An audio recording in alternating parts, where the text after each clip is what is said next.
గ్రామాలు మేము ఇవ్వం, మా భూములు ఇవ్వమని చెప్తున్నాం అని వాళ్ళు చెప్తున్నారు. కానీ వీళ్ళు మాత్రం ఫోర్సుబుల్గా ప్రజాభిప్రాయ సేకరణ సక్రమంగా చేయకుండానే నోటిఫికేషన్లు జారీ చేశారు. నిజానికి ప్రజలందరూ కూడా కాంగ్రెస్ని ఎంచుకున్నారు. కాంగ్రెస్ ప్రభుత్వం గెలిచినప్పుడు 6 గంటలు 7 గంటలు డీజీలు పెట్టి సెలబ్రేషన్ చేసుకున్నట్టుగా ఇవాళ మాకు చెప్తున్నారు అక్కడ స్థానికులు.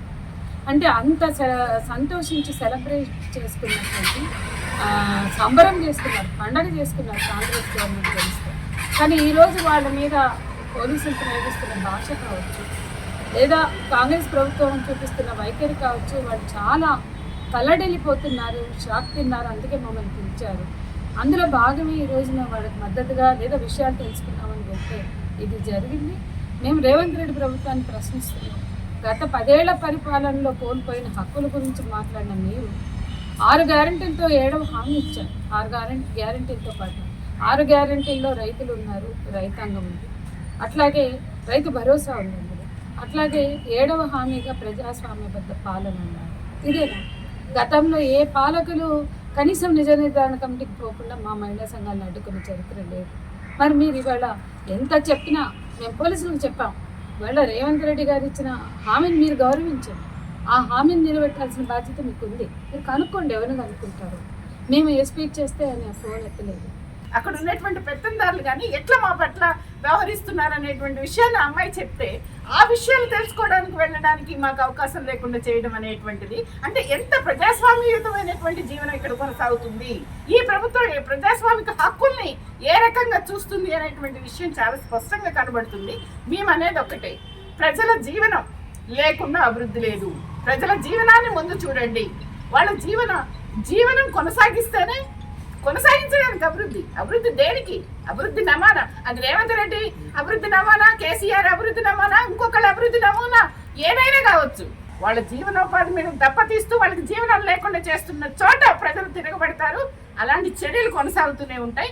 ఇప్పటికైనా ప్రభుత్వాలు ఆలోచించాల్సింది ఒక్కటే, వాళ్ళ జీవనాన్ని కొనసాగించుకునేటువంటి పద్ధతుల్లో, వాళ్ళకి నష్టం కలిగినటువంటి పద్ధతుల్లో, ప్రజాస్వామిక హక్కుల్ని నిలబెట్టేటువంటి పద్ధతుల్లో ఆలోచించినప్పుడే మాత్రమే ఇది కొనసాగుతుంది. ఇది మంచిగా ఉంటుంది తప్ప అలాంటి స్థితిలో ఉండదు. ఇవాళ మమ్మల్ని ఆపేయచ్చు, ఇవాళ కాకపోతే రేపైన వాస్తవాలు బయటికి రాకుండా ఉండవు, ఖచ్చితంగా వస్తాయి. నిర్వాసితులు చేసి మళ్ళీ మొదటికి తీసుకొచ్చి వాళ్ళ జీవితాన్ని ఏం అభివృద్ధి చేస్తున్నట్టు మనకి అర్థం కావట్లేదు. ఈ నమూనానే పెద్ద మన మొత్తం సమాజంలో ఈ నమూనాని అదేదో గొప్ప విషయంగా ఏదో ఇతర దేశాల్లో జరిగింది మేము కూడా చేస్తామని చెప్పి తిరగటంతో సరిపోదు.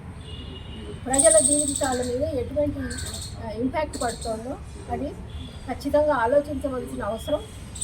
ఇటువంటి నియంత్రిత ధోరణులు ఇప్పుడు జరుగుతున్నది ఏంటంటే, ఎక్కడైనా ఏదైనా సందర్భం వస్తే ప్రజలు పౌర సమాజం వాళ్ళని కూడా అక్కడికి వెళ్లకుండా, అక్కడ అసలు ఏం జరుగుతుందో బయటకు పొక్కకుండా చేసే ఒక పెద్ద ప్రయత్నం. అంటే ఏంటి అనేటటువంటిది నేర్చుకోవాలని అనుకుంటే కనుక మీరు నేర్చుకోవడం పెద్ద సమస్య ఏమీ కాదు. ఇది మాత్రం నిర్ద్వందంగా ఖండించాల్సినటువంటి విషయము.